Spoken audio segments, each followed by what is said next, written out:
Good evening, everyone. You're listening to Red Pill 78.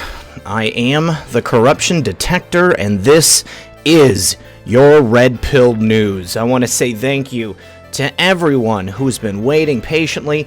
Big thank you to Son of a Green Card for starting out the night with that super chat. Thank you so much, my friend. It is very much appreciated. Without the support of you and people like you, all of you here, I would not be able to do what I'm doing right now, which is streaming the truth to patriots all around the globe. We have a very special show for you tonight. Our good friend of the program, SpaceShot76, one of my mentors on YouTube, is going to be here, along with JasonWasAGentile, and a special surprise guest. We're not going to say who that is until they get here. They're going to pop in, and you guys will love it. We are unfortunately not going to Now, if you visit any of the great tour... I forgot to hit the pause button. All right, so as you can see on the screen there, we've got the card showing what tonight's show is all about. It is a world premiere video. Before that begins, though, guys, I just want to give a couple of shout-outs. We got lots of Patriots here. I see St. Louis. I saw Howell, Michigan. I see Vegas. I see Brandon, Mississippi. Who else? Oregon, Kansas. We got Montreal, Quebec. We got North Dakota. People from all over the place. And Australia. Absolutely love my Australian Patriots, my friends from down under. You guys, tonight is going to be a big show. Before we bring in our guests, though, because they can't be here for just a little bit, we're going to go over some very important news stories that I need to tell you guys about. Here it is. Oklahoma, Texas, Colorado, New Zealand, Montauk Point, New York, Nevada, Florida, Montana, Cincinnati, Australia, Washington, Pennsylvania, Upper Peninsula of Michigan, Arizona, and now it is time to throw on the slow mode, guys. You know I love you, but I do want to be able to see this chat as it goes by.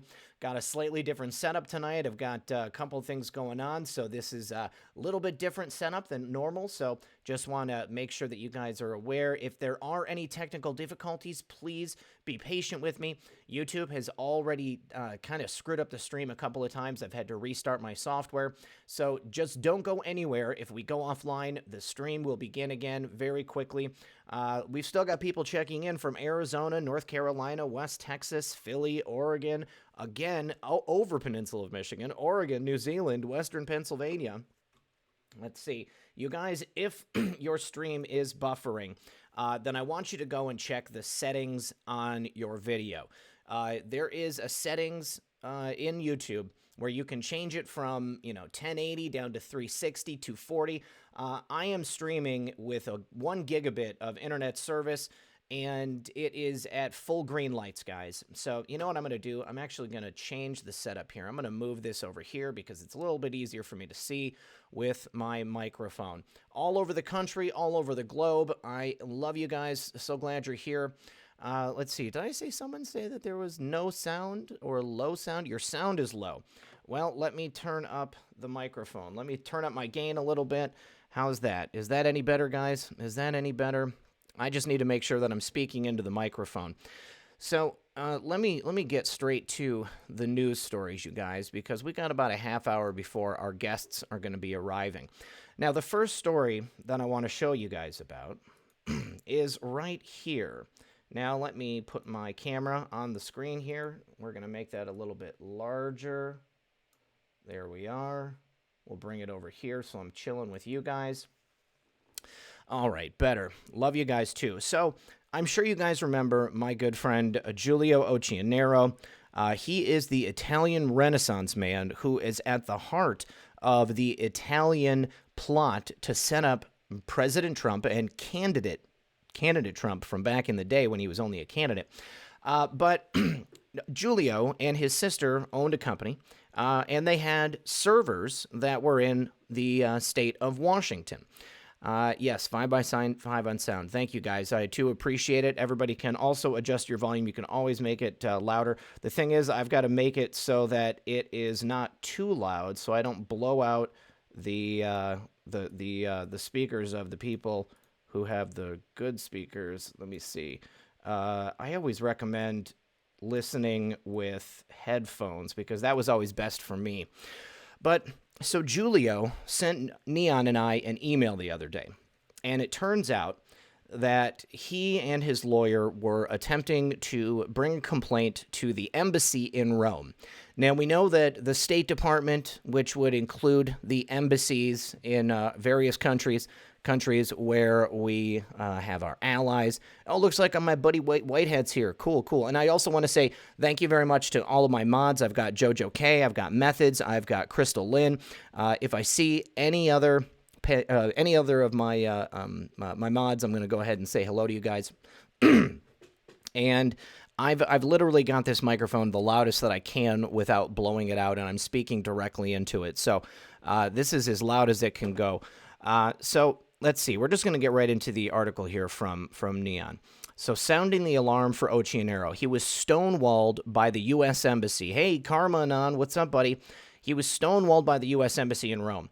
Now, again, I'm sure you remember that his first article about Giulio, this was published way back a couple of months ago, and it told the story of how a web of espionage was unfolding before our very eyes. And it really exposed the rogue elements not only in the Italian government, but in the American government. But in the Italian government, those rogue elements had hacked into servers in an attempt to plant Hillary Clinton's emails, and they were planning to use that against President Trump. They were going to try to frame him and make it the Spygate scandal even larger than it was. So now, right here, we have the article that Neon wrote initially. Right here, that was called Operation Charlemagne. Now, this came out in documents from our own government, in documents that Giulio put forward. Also, Giulio's name came up in the Nellie Orr 302s that was revealed in Judicial Watch FOIA requests. So, Neon says, I was told that after I published my article, panic ensued among the international deep state. And the article above evidently traveled all the way to the Italian Prime Minister's desk at the time. The media then went into damage control mode because due to the nature of the subsequent revelations, this line of inquiry would produce, this was a particular thread they did not want anyone pulling on, because it exposed the Italian government. It exposed just how much Italy had to do in this. Now, Neon's saying that he could not help himself. He had to pull again. There was another article that was put out. Now, both of those articles together have been covered here on this program. Hello, Mom. Glad you're here. Neon Revolt, also glad you're here. Good to see you, buddy. Bree, Eves, good to see you as well. Now, both of those articles are essential to what comes next. Now, I'm trying to underpin that, as Neon did here in the article, because there is a lot of backstory to this. So definitely, if you guys have not read that, I want you guys to pull that up. Maybe pull it up in a different screen so that you can read it later. So I'm going to drop that link for Neon's new article right there. Now, Neon says, I don't think it's an understatement to say that Giulio and his family have been thrust into the spotlight as a result of this entire tragedy, and they've been largely embraced by the patriot community here, where their unique contributions and perspectives have proved valuable. On top of this, confirmation of Ochianero's story would arrive in August when Judicial Watch obtained Nellie Orr's 302s. And in one particular email, which was sent on January 25th, 2017, Nellie makes mention of Ochianero in passing to her husband Bruce in connection with the Steele dossier. Now, no explanation of Ochianero's significance to the case is provided by Nellie to her husband, which implies that both of them already knew what was going on, as their international allies, so to speak, worked to continue the Spygate cover-up. Lucy Barrera, thank you very much for that super chat, my friend. I do appreciate it. Ooh, I don't like that sound. Now, of course, Joe Hoft over the Gateway Pundit has been tracking the story for some time, and Giulio's work was even highlighted by Dan Bongino the other day. Now, I hope everybody got a chance to check that out. This is pretty good. Dan Bongino is awesome. Sharon Barassa, thank you for that super chat, my friend. Thank you very much for that generous super chat. Now, if you've read the above articles, you'll remember the great lengths to which Ochianero went in order to fight back against the frame-up job by the Italian deep state. Surprise, surprise, nothing's changed on that front, and since being freed from his wrongful imprisonment, Giulio's efforts have only intensified. Since moving to the UAE, where Ochianero was working as a quant, his lawyer came back to Rome, has been pursuing all manner of strategies to bring the story to light. And this brings us to the other day when Julio wrote to both myself and Neon Revolt, and here it is, both myself and Red Pill 78, to update us on this current situation. So, from Julio, I wanted to let you know what happened 2 days ago with the U.S. Embassy in Rome, the cove of anti-Trump U.S. overseas officers. My lawyer, Peretta, went to the embassy to deposit the attached criminal complaint. After making him wait outside the entrance, one of the officers took the complaint from him and brought it into the office. After some time, while Peretta was still waiting outside, this guy came back and said the embassy would not accept the deposit. Embarrassed and upset, Peretta, his lawyer, asked how could it be possible that the embassy would not accept a complaint signed by an American citizen. Francesca, his sister, is an American citizen, which details serious crimes against U.S. cyberspace. Basically, they shrugged their shoulders and they didn't provide any answers. They were not interested in hearing what had happened during this whole thing with Julio being set up, his sister, an American citizen, being set up by the Italian government. Now, you'll recall from the original case that both Occhionero and his sister were targeted in the I-Pyramid investigation precisely because Occhionero has more right-leaning sensibilities as well for his technical capabilities. You guys, I am going to try one thing here. I want to just turn up the gain a little bit so I can stand back. You hear that? That's a quack. It's a duck. All right. Testing. 1, 2, 3. Testing. 1, 2, 3.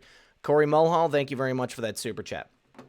Now, remember, Julio and his sister were targeted in the I-Pyramid investigation precisely because Julio has more right-leaning sensibilities as well as for his technical capabilities.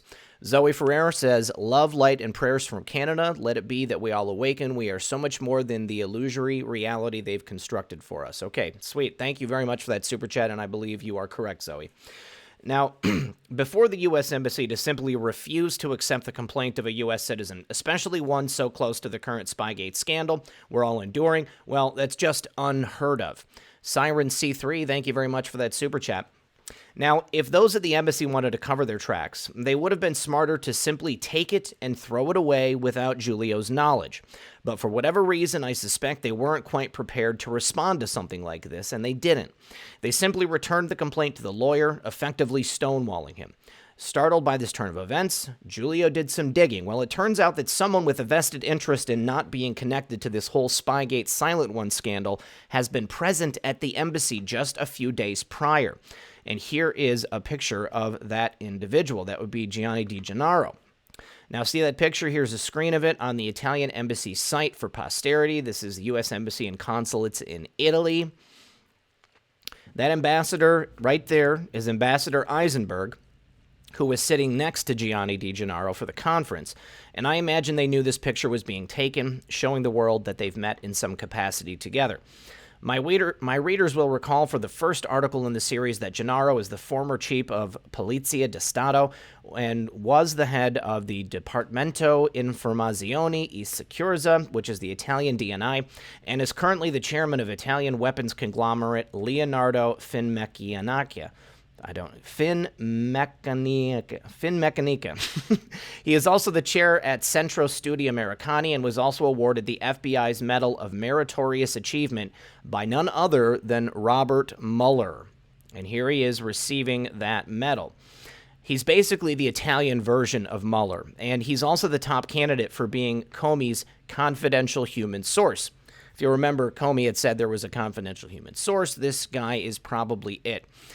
Dawn says, another fellow Canadian who loves your channel. Here's hoping Maxime Bernier wins Canadian election on Monday. I certainly hope so, too. Thank you for that super chat. Now, recall that the entire Crossfire Hurricane investigation was started because of this confidential human source. He was telling Comey where he was supposed to find all this dirt on Trump. But when Comey was fired and the FBI subsequently found nothing on Occhionero's servers, Rosenstein pulled McCabe off the investigation and switched gears, starting the Robert Mueller special counsel. Oh yeah, and Gianni Di Gennaro, being the pezzo de merda that he is, turning up again, seemingly stifling Occhionero's efforts at the American embassy. Idaho and Ohana says, want to see if my wife secretly listens? Please say, hi, Tracia. Thank you for your work. Hi, Tracia. I hope you're watching. So Giulio then wrote, it seems the U.S. Embassy in Rome is willing to prevent the surfacing of these crimes, as unfortunately my lawyers and I have always thought. I think someone in Via Veneto is deeply compromised with CNAIPIC, Procura de Roma, and of course with Gianni Di Gennaro. No wonder the likes of Barr and Durham have to make surprise visits overseas. And if Occhinero's suspicions are correct, this likely means the Italian deep state has members of our embassy blackmailed into submission. Ochinero, as a result of being stonewalled by the U.S. Embassy in Rome, provided myself and Red Pill 78, myself and Neon Revolt, with copies of his most recent letter to the DOJ and the FBI, both in English and the original Italian, as well as the court document referenced in his complaint. I sound different tonight because this is a different microphone, because I'm on the road, you guys. I think I've also got a bit of a frog in my throat. So here is the actual complaint, and if you go into the article that I posted into the chat box here, you can go ahead and get all these documents yourself. If you know anyone in the U.S. government, anybody in the Department of Justice, anybody in the Federal Bureau of Investigation, you can help us out by getting this information to them. Because as it stands right now, anybody who's in Italy, anybody that Ochinero and his lawyer can get to, they're not willing to take this information. They're not willing to act on it.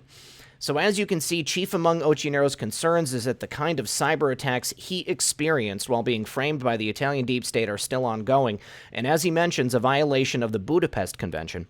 By filing this follow-up to his original complaint with Procura di Perugia and essentially attempting to CC in the FBI and the DOJ, Ochinero gets all of this on the public record and keeps the government's feet over the proverbial fire. By having Occhinero's sister, a U.S. citizen, sign the complaint, that should have guaranteed that it went through the proper channels, all the way to the DOJ and the FBI, but of course that didn't happen. Instead, it seems that the compromised assets within the U.S. Embassy in Rome stonewalled the Occhineros at the behest of the Italian deep state, all to continue covering up the manufactured pretenses of the whole Spygate Russian collusion narrative. Thankfully, Giulio has some recourse in that he can contact both me and Neon and other like-minded individuals in the alternative media, and we can help bypass and mitigate some of that. It's my hope that by publishing this article and Occhinero's comments and documents that they will end up in the hands of the proper authorities and provide some insight as to what's really going on inside the U.S. Embassy in Rome, which seems quite overdue for a house cleaning. I don't know about you, but as an American citizen myself, I'm furious to hear that the U.S. Embassy was essentially denying due process to another American citizen, and one who was targeted and framed by the Obama administration and its foreign allies itself, all as part of a broader scheme to frame Trump for Russian collusion. Essentially, what they've done is, in their haste and their fervor to take President Trump and remove him from power, to ruin him at any means necessary, they have absolutely zero qualms about ruining the life of an American citizen, of an Italian citizen, of anyone along the way. I think we know that whether it's Hillary Clinton, whether it's Barack Obama, any of these people who have otherwise been committing crimes and trying to remove President Trump from power, they have just absolutely no desire to do anything in the correct means. And if it means that they're destroying somebody else's life, then all the better for it. They have absolutely no idea how much damage they're causing. They have no care about how much damage they're causing. Now, the next story I wanted to tell you guys about is this one right here, an unhinged, and let me just make this a little smaller.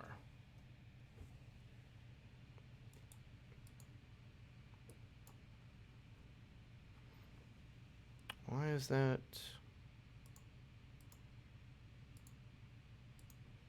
I don't understand why this is...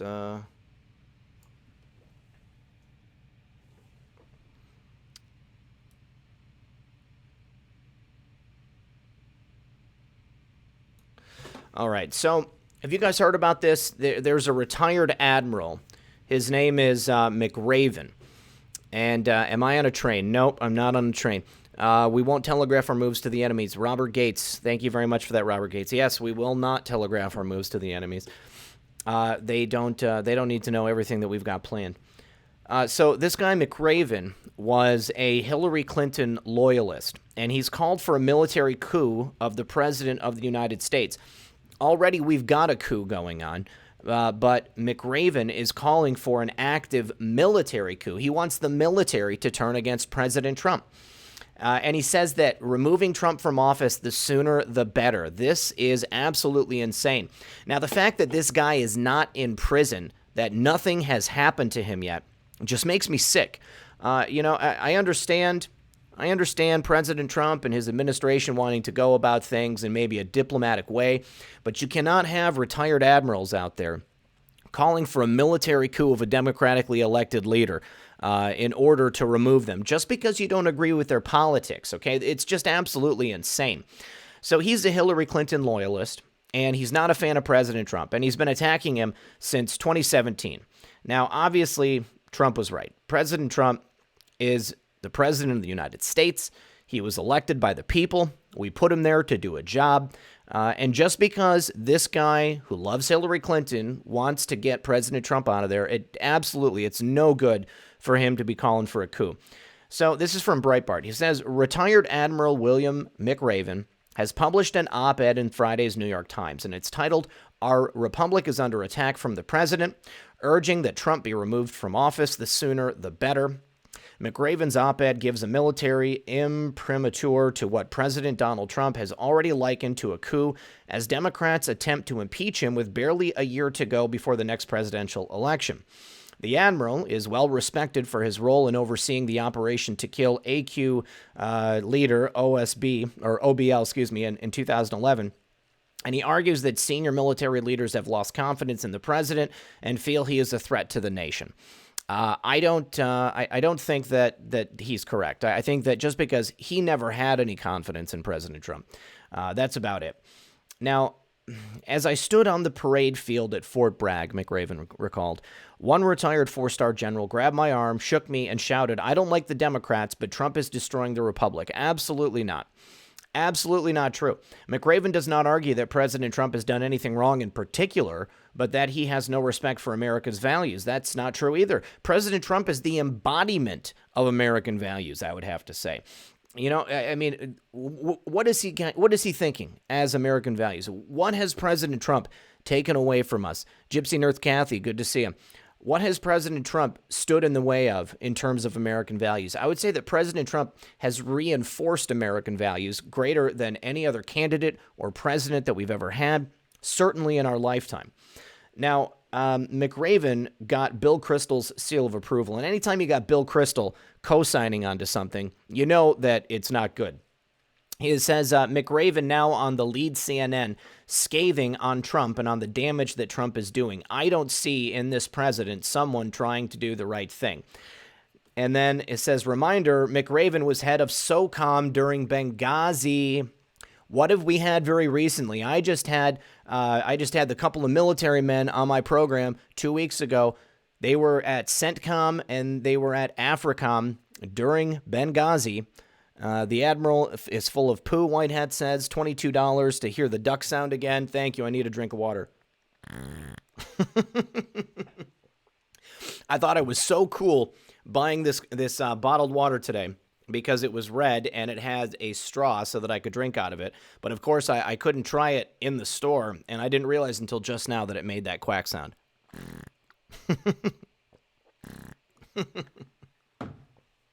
Thank you, White Hat. Appreciate that. So he was head of SOCOM during Benghazi. Now, our friends, Nick No and Lieutenant, I'm sorry, I can't remember his name. They were just on True Reporting tonight. They were there and giving intelligence about what was happening in the weeks leading up to Benghazi, and they witnessed the stand-down orders. They saw that the leadership in the United States military didn't want to do anything to save these men there at Benghazi, and no doubt that order came from much higher up. Now, if he's a Hillary Clinton loyalist, I'm sure that the order came from Hillary Clinton and straight on down. She did not want those men to live, and she was hoping, quite frankly, that they would all die. So the fact that he's against President Trump, I think, Sergeant and Nick. I remember Nick, Sergeant, William, I can't remember his last name. William Cotel. Thank you so much, guys. Yes, William Cotel and Nick No. So obviously, I think that he's afraid that maybe these guys are going to get some traction, and President Trump is going to go after what actually took place at Benghazi. Now there was General Vallely. General Vallely is not a Satanist. I'll tell you guys that right now. I know that for certain. He was in the military at the same time as, what's his name? I can't remember his name, you guys. Somebody knows who I'm talking about. They wrote a book together, and they served together. But that doesn't mean that General Vallely was a Satanist. I mean, when you're in the military, you have to work with people regardless of what your beliefs are. Could somebody please tell me the name of the general who was the Satanist in the U.S. Army? Everybody knows who I'm talking about. He was working at the Presidio, and he was a real scumbag. Everybody ought to know who I'm talking about. Aquino, Michael Aquino, thank you. Revocation, appreciate that. Michael Aquino. Michael Aquino was a Satanist. However, General Vallely was not a Satanist. So we'll talk about that at another time. But thank you. Everybody now knows. Michael Aquino. Michael Aquino. So the last story that I want to talk about before we get to my guests here at 10:30 is that the State Department has concluded the Hillary Clinton email review, and it cites that it cited 38 people for violations. Now, whether these citations will end up in actual charges or not, that's going to be something that we're going to have to see maybe next week. I do see this article right here. Joseph Mifsud's cell phones were obtained by Durham. Durham has Mifsud's cell phones. I wonder if that means that General Flynn and Sidney Powell are going to get those cell phones now too. So the State Department has finished their review of Hillary Clinton's use of a private email server, and its investigators found nearly 600 security violations. Now, they cited 38 people described as current and former State Department officials, but they're not identified in the report that was sent to Congress this week. I don't know why they weren't identified. But the department determined that those 38 people were culpable in 91 cases of sending classified information in messages that ended up in Hillary Clinton's private email server. Now, the investigation covered 33,000 emails that Clinton turned over for review after her use of the private email account became public. The department said it found a total of 588 violations involving information then or now deemed to be classified, but they could not assign fault in 497 cases. How could you not assign fault in 497 cases, you guys? If you've got classified information and you are working at the government and you're sending it back and forth to clintonemail.com, at hrcemail.com, whatever it is, all right, just the very fact that you're doing that means that you're guilty of it, okay? So who should get the culpability? I would say that Hillary Clinton deserves culpability. If they couldn't figure out who is meant to be culpable in that, looks like we've got one of our guests has arrived, you guys. Let me hide this. Who's there? SpaceShot76. How are you, buddy? And he just hung up.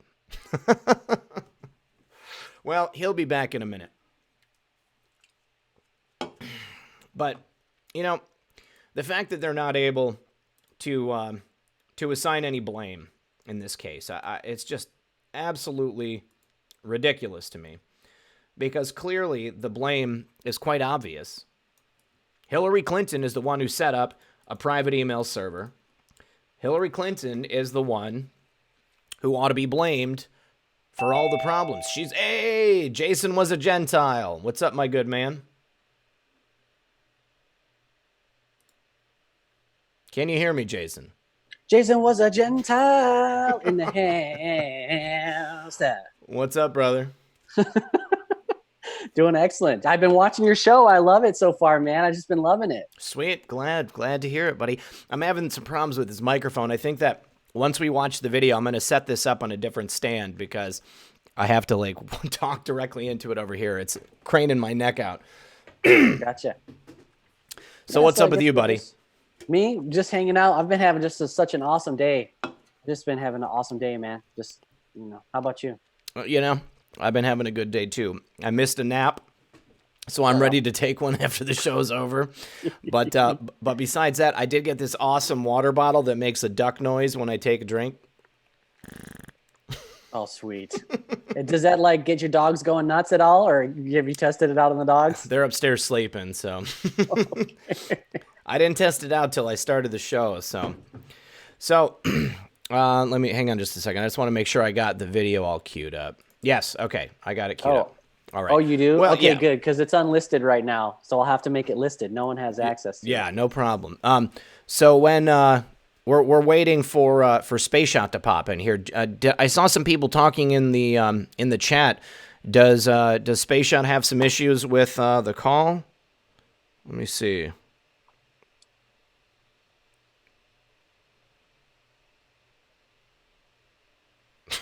It said 10:30 Eastern. Here he is. He had to get his cool photo on there. What's up, brother? Hey, make sure that you have volume turned off for the stream so we can't hear it. I was just so into listening to you and me calling in there, I couldn't put it down for a second. How's it going? And how's it going, Jay? It's good. Chilling. Good to see you. White Hat says White Hat says the OP's crew who set up the server and Hills should all be in trouble. Absolutely. Absolutely. Did you see that article today, Mike, from the Epic Times that over 600 violations, but in 497 instances, they couldn't assign culpability? They couldn't say who was to blame for sending and receiving email on the private server to Hillary Clinton. Classic, right? Yeah, how about what Paul Combetta? I mean, Paul Combetta, Stone Tier. How about Hillary Clinton? How about anybody who set up the private email server in her bathroom? It's just absolutely incredible. Yeah, well, they'll try to do whatever they can to, keep her in the clear. But I mean, almost 600. Come on. Yeah, 38 people are being cited, but I don't know if that means that they're going to have charges against them or not. So hopefully they're going to have charges. I mean, here's the thing. This is my point here. If you had that guy who like took pictures on the inside of a nuclear submarine with his phone and like sent it to his mom, all right? Oh, yeah. Oops. How prison? 7 years in prison. Hillary Clinton sets up a private email server in her bathroom, and they can't figure out who's to blame. It's ridiculous. It's absolutely ridiculous. Yeah. And you got President Trump tweeting, he's bringing up the Wiener laptop the other day, too. So he's not letting up. I'm loving that. Yeah, you gotta love that. President Trump talking about the Wiener laptop. We have lots of people. President Trump is getting real ballsy, guys. He's talking about a lot of stuff, saying Obama specifically, asking that Obama's to blame for stuff. I think that's gotta mean that there's gonna be something coming up here soon. President Trump did not used to be that open about it, right? Yeah, he said some stuff about it too in Dallas. At that rally, he was like, I don't know, maybe we're going to get those emails, and because I think he's got them. He's got them. He's definitely, the NSA absolutely has them. Absolutely has them. Hey, you guys, before we get into this video tonight, you guys, I just want to ask everyone, please consider liking and sharing this video tonight. We've got over 3,000 people watching. Just think if all of you, every one of you, hit the like button. And I do appreciate any of the super chats that people have sent. That, again, allows me to continue this mission so that I can bring you guys the highest quality content, which includes people like Jason and SpaceShot76. You guys want to set this video up for us? Yeah. I was planning on it's unlisted right now, so I'm just gonna while we're in the live stream, I'm gonna make it public here. Okay. And then all these people will get notifications like bling, Right on. Yeah, I like the idea behind it, and we almost threw this one away, right, Jay? It was a little touch and go for a little bit, but man, I was like, I let a couple of my buddies at work listen to it, and they don't like rap or anything, and they've been like, "Mama, I don't want to, ruin the song with the singing it, but because you do such an awesome job." But I got people at my work like humming along to it, and they don't even like rap; they're like heavy metal dudes, So I was like, man, we got to make this work. Yeah, the song was a journey. I never told you any of this stuff, Space Shot, but you know, that track I had that track, because I was in a certain space, and so I decided I needed to relearn how to mix, and I needed to relearn how to EQ, and I needed to get all new plugins, and then I had to upgrade my computer, and all this stuff went down. So it took me mad long to get the right mix I wanted on this, because I was feeling like I had to step my game up audio wise, and my computer kept crashing. There's all sorts of stuff that was going down that I hadn't told you and Severe Anon and Educating Liberals that was going down. But I'm so pumped that we just stuck with it. We just stuck with it. And actually, it was tons of fun, like tossing emails back and forth with SpaceShot, because he was like, "Come on, man, let's get this thing going here. Let's do this." And I love the sound of SpaceShot's voice and his candor. I was just gonna say, SpaceShot's verse is probably my favorite, only because I was so surprised to hear how good it was. Like I had no idea you could rhyme, Mike. I had no idea. Well, I have to admit, for most of that, I did have a ghostwriter who was also on the track with me, so I don't want to take full credit. You know. Hey, yeah, but you're bringing the lyrics, though. You know, I mean, you did a great job. Everybody does a great job. Jason, Severe, Dylan, everybody, SpaceShot, everybody, just incredible job on this track again. I gotta tell you, dude, I listened to their verses because I was like the last one to send mine in. I did switch my mic up to one of those Rode mics just to make it sound a little bit more like theirs. And I heard all their verses and I was like, man, they killed it. So I'm like, man, I was telling you, I was apprehensive, and Severe and Bree as well. I was like, man, come on, I don't know. And I heard them, they absolutely slayed it. And hey, guys, actually just wanted to give a little quick shout out because one of our brothers, God's guy, who moved out to Oregon, is actually watching now. He can't upload any videos. He's rigged himself some sort of a wireless Wi-Fi that he can only watch. So he is watching us from Oregon in his new homestead. So I want to say hello. But yeah, this track was absolutely a blast to do. And these guys, man, they killed it. They absolutely killed it. Much love to Gina and Guy. Glad you guys have been able to tune in. It's been weeks. It's not a Red Pill 78 broadcast if I don't see God's Guy and Gina in the chat. So I'm glad you guys are watching. Hope that you can hear this right now. Obviously, you're going to see it later if you're unable to watch it live, but hopefully you're going to check this out. All right, let me see. I got this link that was sent over to me earlier today. We're going to listen to this while we got the chat on the screen. Let's go ahead. Wait, is this the same video?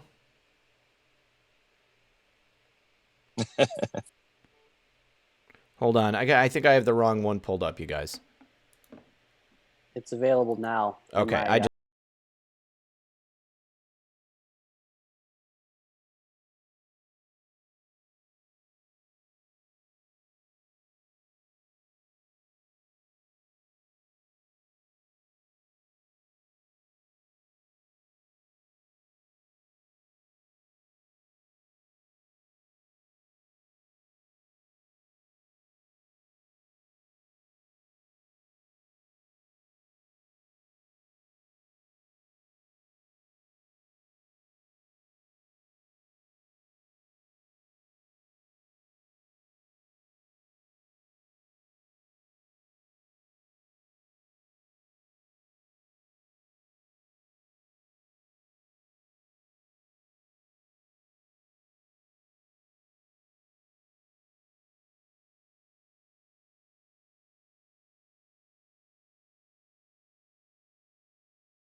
Absolutely incredible. Yet again, you guys have killed it. Real quick, I just need... Ooh, hot mic. I just set up something different. Hold on. All right, what did you guys think in the audience? Good video? Lots of fun? Everybody there? These guys are blowing up the chat. Seems like people like it. Space Shot, you crushed that track, man. You just murderlated that track, dude. People are going off. Yeah. Murderlated it. I was telling you, lots of fun doing that. Lots and lots of fun. You guys absolutely smashed it for sure. Hey, someone in the chat said, "What is shadow banning?" And I was like watching that go by, and maybe we could kind of talk about that. I think that's an excellent thing to talk about. Real quick, I just need to give a couple of quick thank yous to some of the audience members. First of all, Wheezy Girl said, lock her up. I didn't get a chance to say thank you for that. Sterling Archer said, first-time listener, best example of Trump boldness is him deciding to host the G7 at his own resort in Doral, Florida. Absolutely agree. Thank you for that super chat, Sterling. Floor, good friend Floor, friend of the program. Hello, my favorite truth seeker, sending love from New York. Thank you very much for that super chat, Floor. And then also Red Pill Doc says, who's hiding the handwriting specialist to see if Shifty Schiff is the one who forged those Cummings signatures? Apparently, it's not all that uncommon for the aides for these guys to be forging the signatures. I saw something on Twitter that kind of supported that. Said that quite often they will forge the signatures because the representatives or the congressmen, they just don't want to be bothered to do it. But, okay, let's talk about shadow banning. Vincent, thank you very much for that super chat. Greetings from Amsterdam in the Netherlands. I've never been to Amsterdam, always wanted to go. I hear they have a lot of fun in Amsterdam. It's one of those places in Europe where you can just kind of let your hair down. Not that I would do anything, but I would definitely go and hang out with a lot of people that were having fun. Grandpappy Frog, thank you for that super chat as well. But yeah, you guys, the song was awesome. All of you did an amazing job. Space Shot, you surprised me most of all because I never would have thought that you could flow like that. You did a great job, and I know what you mean about the Rode mic. I'm not using my Rode mic tonight, and there is a distinct difference in the sound and tenor of my voice. I miss that microphone, and I can't wait till I got it back. But, this is good for the time being. So who doesn't know what shadow banning is? Shadow banning is what happens to us on a daily basis. People like myself, people like Space Shot and Jason, when we put a tweet out, when we put a new video out and you don't get a notification, when you can't see what we've posted, that right there is a form of shadow banning. Shadow banning is when your content is suppressed, but you don't know about it. When you look at it, it looks like you put your information out there and everybody should have seen it, but unfortunately, most people don't see it. What do you think? Well, hey, for this video, I started off taking screenshots of all the people online that were kind of in my sphere, people that had some sort of version of influence on that, people I knew about. So I took screenshots of the profile picture and the following of all, probably like 25 or so people. So you, Space Shot, Educating Liberals, Severe Anon, all these people. And it ended up being something like maybe like 25 million or something like that, 20 million subscribers subscribe to this collective group of people.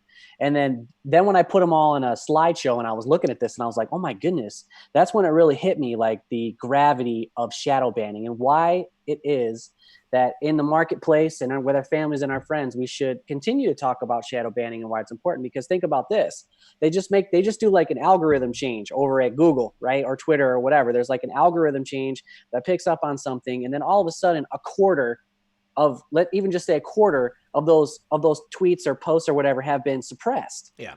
And so it's full on like, yo, when someone subscribes to you, they want to hear from you. They already said, I want to hear from you. You know what I mean? Right. Yeah. But instead of just getting the notifications, they have to go and select to turn on notifications specifically. And then you have to select, most people don't know this, you have to choose between some notifications and all notifications. I recommend that everyone make sure that you turn on all notifications and go into your phone and make sure that all notifications are turned on for YouTube. Because even if that's the case, probably 10% of the notifications that I send out on a weekly basis you're even going to get at all. Jason, somebody had said hello. Actually, Alex said hello. What's up, Alex? Yeah, he says, what's up, Alex? Also, Ray Anderson says, husband and I are in our 60s, and we love this song. I think that the music you guys make is timeless. It transcends boundaries. It transcends generations. It's feel good, you know? You don't have to swear. You don't have to be filthy in order to put something out that resonates with people. You know, you guys have a message, and it's the thing that we are talking about on a daily basis, you know? I mean, freedom of expression, love of country, support for our president, all of it. And why do we have to be shadow banned? Why does that happen, you guys? I want to tell you, when I was making this video, the only thing I did was put shadow banned in the title of the video, and instantly it was demonetized. So I deleted it. I deleted it and started over and just said world premiere video, and they let it go. Yeah. How many emails do you get like a week or messages a week from people saying, hey, I didn't get a notification for this video? I mean, it's constant on my channel. All the time. You know, maybe I could take this opportunity to tell, the wonderful audience how YouTube went back 15 months and deemed one of my videos that is like nice as apple pie. I mean, they could have picked some of the videos. They could have maybe had an argument, but the video they picked had zero hate. It was just about very, very easy topic, you know, weird things around John F. Kennedy Jr.'s death. 15 months they went back, labeled it as hate speech, right? And then I go to tweet it out, and I tweet to you and a few other people, and I can't even see my own tweet on my own thread. That's how bad I was shadow banned. How can I not see my own thread? That's the crazy part of it. And, you know, why do they do it? Is because we have the truth on our side, and they don't want people to know the truth. All this sneaky business they're doing with the, holding these hearings in the skiff. So make sure, you know, no Republicans can bring anything in and out, you know, but they're going to leak anything that makes President Trump sound bad. And I mentioned it the other day on the Table of Titans podcast. If you went on CNN and you didn't know any better and you didn't do your own research, you could just watch them for a half an hour and you would think President Trump's the worst person on the face of the earth. You know, you could really think that if you didn't do your own research, you'd think he's a slime ball. And, you know, that's why they do it. It's crazy. Mm-hmm. So you guys, preach. I didn't know I was going to be in the video either. I thought that was pretty cool. You know, it's seeing me and BCP. I want to sing a song with you guys now. Oh, dude, I would love that. That'd be so sweet. The idea of, like, I had the squirrely idea of trying to get SpaceShot on a track. So I wish that Severe Anon and Educating Liberals were on this chat right now, because those guys it's like it's a quarter. I mean, it's a part of a pie. There's two guys that were a part of the pie that are not here right now, and they're totally awesome guys, and they probably got a ton of insight and a ton of stuff to talk about. You know, they crushed it. Yeah, you know, I anytime we get Dylan and Severe on the show, it's always a good time. I do want to say, you guys, Dylan's grandfather is in the hospital right now, so that's why he's not here. So please keep both of them in your prayers. From what I understand, it looks like his grandfather's in the clear for right now, but as we all know, you know, the older you get, the more dangerous it is for you to go into the hospital, and especially when you're going under major surgery. So definitely keep him in your prayers. So, you know, when it comes down to the subject of shadow banning, there's a lot of different insidious ways that they can do it. But the main thing about it is that you don't know that you're banned, okay? You know, they can suspend you on Twitter. They can, make it look like you're putting your stuff out. But when you're suspended, you absolutely know, hey, who's this? Who's this? Bryson Gray, the MAGA challenge guy. Bryson, can you hear me? I got no vocals on you, bud. I got no snare. You hear me now? I can hear you now. All right, bet. Good. Everyone, please join me in welcoming Bryson Gray, the creator of the MAGA Challenge. What's up, my friend? What's happening? What's going on, man? Not much. So What's glad up, you Bryson? can join us. What's up? Yes, sir. I was supposed to be on here. A lot of people have been asking me to come on the show. Man, I've been trying to get you on the show for long enough. We have to have you come back, just you, because I want to, actually, I mean, we'll get into some stuff tonight, but I would love to have you come and showcase a bunch of your own music because what you're doing, it's inspiring, just like what these guys are doing. And this is one of the key things here, I mean, I'm trying to bring a lot of different cultural, conservative touchstone points to the public. Music is one of those things that's lacking, I mean, you look at the music industry, you look at the stuff that's getting put out, and it's disheartening, I mean, it seems like the only stuff that you're seeing with, any attention gets paid to it. It's, it's satanic, it's depressing, it's like, what are our kids listening to? I remember growing up and the music that we listened to, maybe it was, NWA, a little bit of dirty stuff, Yeah. There was some swearing and stuff, but I mean, like, geez, Pete's today, you look around and the things that they're putting out there, it's like blatant, It's, I remember going to a middle school and everybody was, little kids, little girls rapping about very sexualized topics, and it's just like, but my music get banned from the radio because I support Donald Trump. So yeah, right away. As soon as anything you do to support the president's agenda, you're automatically banned. Yeah, I'm automatically banned. Yeah. I got to do a couple of quick thank yous here, you guys. First of all, Floor again says, Jason, you got to get your music to Trump for his rallies. Love your work, absolutely. And then Vote Trump 2020 says, that song and video brought me to tears. Seeing all the wonderful YouTube patriots reporting real news day after day makes me so proud to be part of this movement. Thank you. And Red Pill 78 is the best reporting show on YouTube. God bless all of you. Thank you very much for that, Vote Trump 2020. I appreciate that. And, I have to say, I mean, what makes us great is that we're all genuine people, I mean, like, it's despite the adversity that we are shining through and we're able to put out this information and, these cultural points for all you guys. So what do we got to do? What do we got to do to get you guys' music to President Trump so we can hear it at a rally? Are you trying? Well, dude, yo, Bryson has got the best shot at that. He's went to the White House. He went to the Black Conservative Summit recently, right? Yes, sir. I've been stalking you on Twitter. like this guy, I've been just geeking out over this guy. I mean, trying not to, but like he had his Black Conservative song up. What's it called? Black Not Democrat. Yep. Yes, sir. Yeah. That was up on his Twitter for ages. Ages. It looked like he hired someone to do the cartoons or something on Fiverr or something like that. And it's a super cool song. And he had like 1,000 followers on Twitter. And then all of a sudden he goes to a rally with a huge old MAGA hat and his Twitter blows up and he's at the White House. That's facts. Can we play the song, Bryson, for anybody who's not heard it? Yes, sir. Yes, sir. Yes, sir. All right. We're going to get that pulled up. Give us an intro to it. Well, this is my song. Are you putting up Black Not Democrat? Yeah. Well, this is my song. Has been out for it's been out for months before Trump posted me. I got invited to the White House. It's called Black Not Democrat. And Jason is correct. I did literally pay somebody on Fiverr to do the cartoon because I wanted a cartoon. So it took me days to look for somebody I found. But yeah, this is Black Not Democrat. God, I'm trying to find your channel here. It's coming up with a bunch of other people's channels. You talking about Bryson Gray? Yeah, Bryson Gray. There we are. There's MAGA Challenge, Bryson Gray. Yeah. Hey, we're not subscribed. We're going to go ahead and do that. Hey. Videos. Yeah. And they want to make it as hard as they can for you not to find people's stuff. You know what I mean? They're blocking everybody. Yeah, it's like you'll type in Steven Crowder and the whole first page is everything but Steven Crowder's page. Exactly. I don't even see it on here, dude. You don't see it's on there. If you on the Bryson Gray. There it is. It's the I got it. Elizabeth, people tell me they banned it. All right, so here we go.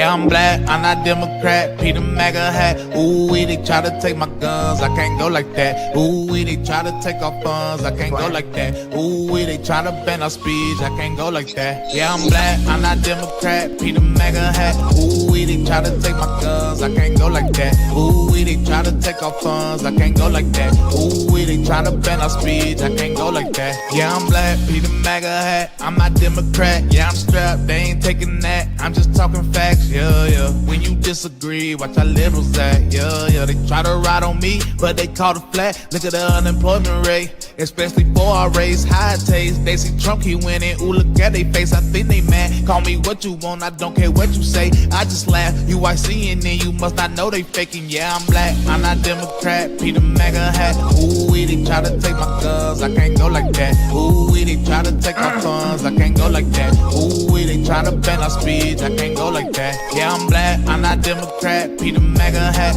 Ooh, they try to take my guns. I can't go like that. Ooh, they try to take our funds. I can't go like that. Ooh, they try to ban our speech. I can't go like that. Y'all get hype behind computers. Like we teach you like a tutor. They out here trying to kill our babies. Don't you know that they our future? They give free abortions. They put us on welfare. Replace our families with checks and that's gonna make us stay there. Look at our history. Don't you see all that hate there? Look who started the KKK, man, they not trying to play fair. Then they say it was a switch so they could change your memory. I was a slave to it too, so I looked at our history. Yeah, I'm black, I'm not Democrat. Peter MAGA hat. Ooh, they try to take my guns. I can't go like that. Ooh, they try to take our funds. I can't go like that. Ooh, they try to ban our speech. I can't go like that.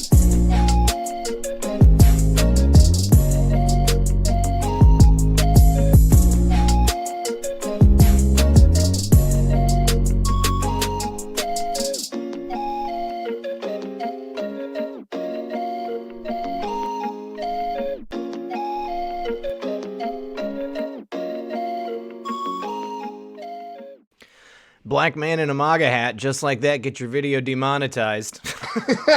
No lie, you guys. As soon as I hit play, that's okay. It's all good. We're getting the word out. Yeah, please, everybody. I see a couple people. Ooh. I want you to check out Bryson's YouTube. He's only got what? How many subscribers do you got, Bryson? Like 2,000 or something like that. 2,000 and only 6,000 views on that video. So I put the link to Bryson's video in there, and I'm also going to put a link directly to his channel. So I want you guys to go and subscribe. But he's got a lot of new music that's going to be coming out on the regular, I'm assuming. Yes, sir. Thank you for that. Yeah, no problem. So what's the reception been like since you came out with the song, since you blew up? Okay, what's happened? Well, in my city, I get threats every day. Somebody literally told me they're gonna shoot up my house. Damn. Yeah, that's every day. Heavy. Yeah, stuff like that was happening before Trump posted me because I was already popular in my area where I live for music. So when I came out for Trump, people got pissed off. I was debating people every day. People was already mad. But now, since I've gained a platform from it, now people really, really, really hate it. I get so many threats, but I get so much love too from a lot of people.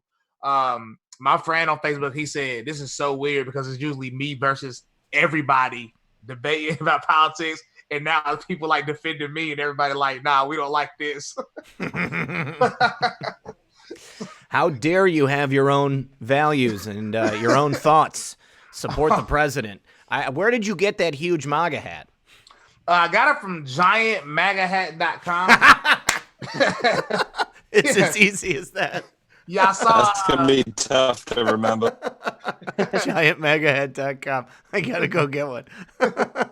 Yeah, he said he's going to let me start selling it on my website. So Nice. I was like, okay, I'll do it. Go for it, man. Whatever you can do to monetize. You know, I mean, what people, you know, I mean, I saw somebody said something about super chats because the video was demonetized. But you guys, it is dangerous what we do, you know? I mean, I'm not surprised that you've gotten death threats. It's unfortunate, but I mean, we cannot allow things like that to stop us from continuing on with this progressive conservative agenda.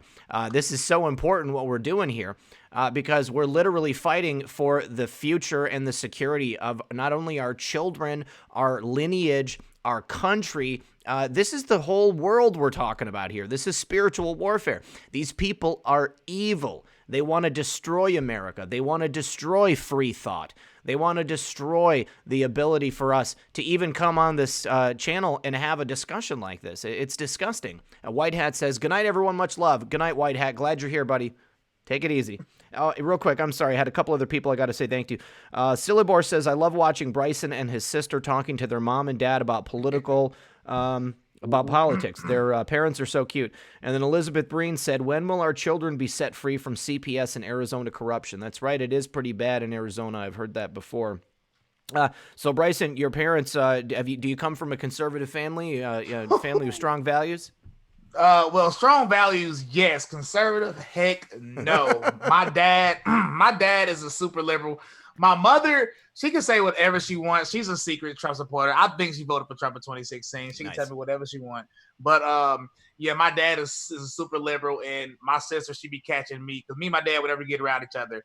He's always saying Trump go to jail. We end up debating and arguing about politics. So my sister just cuts on her camera in the midst of it. So, and then she posted on Twitter.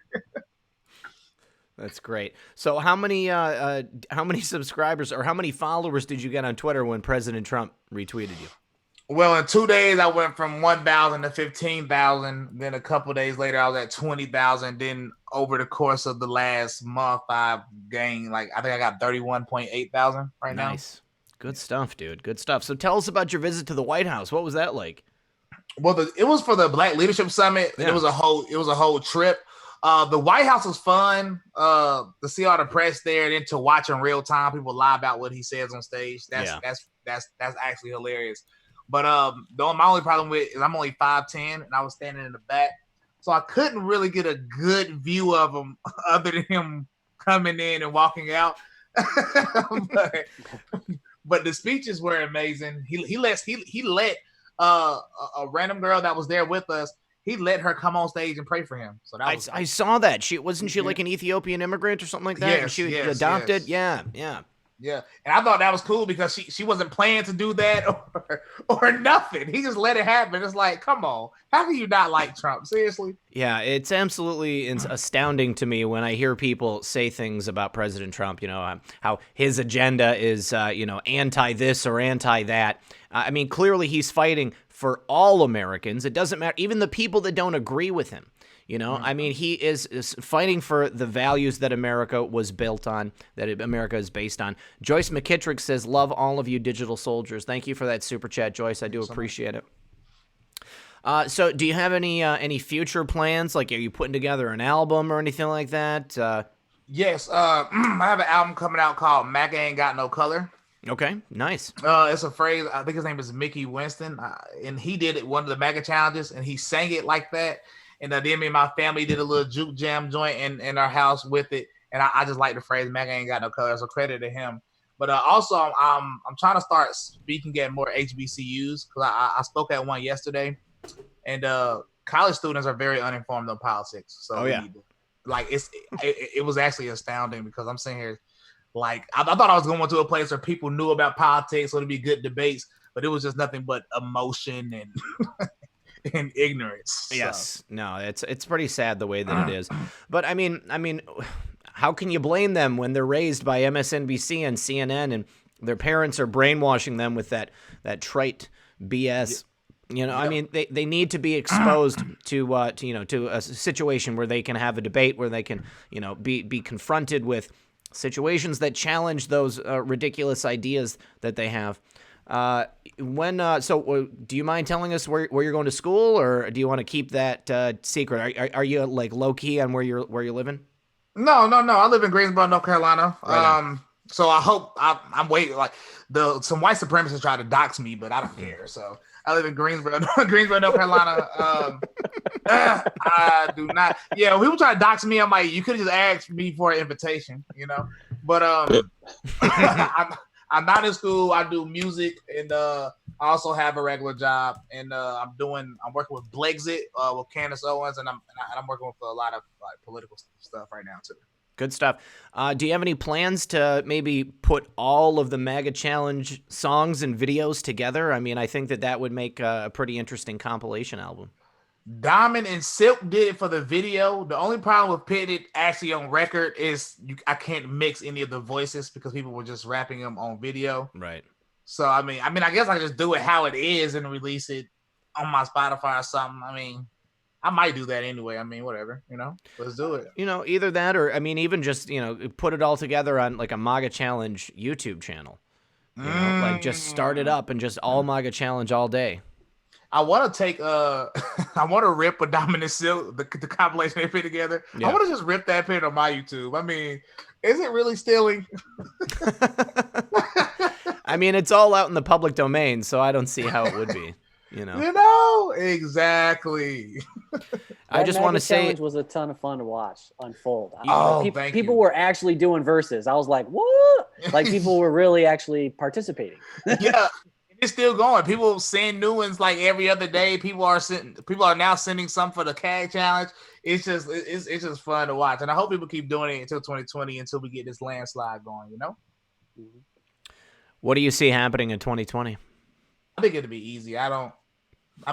Even my dad admits that all the Democrat candidates suck. So, I mean, I don't see not voting for Trump is insane to me for anybody really. Who do you think Trump is going to be going against in 2020? I want all of you. I mean, I guess Elizabeth Warren, but she's terrible. And then the only sane one, Tulsi Gabbard, and when I say sane, I mean saying out of the Democrats, I disagree with her on a lot of issues too. But she might run as a third candidate, but she's not going to get enough traction because she's not far left enough. Then you got Yang, but they're terrible, dude. I don't know what you want me to say. I think Elizabeth Warren will probably be the funniest person to run against President Trump because he will destroy her in the debates. It will just be a bloodbath. I cannot wait to see that. Cannot wait to see it. She's like half neurotic. Every time you look at her on stage, she's like, do they like me? I don't know.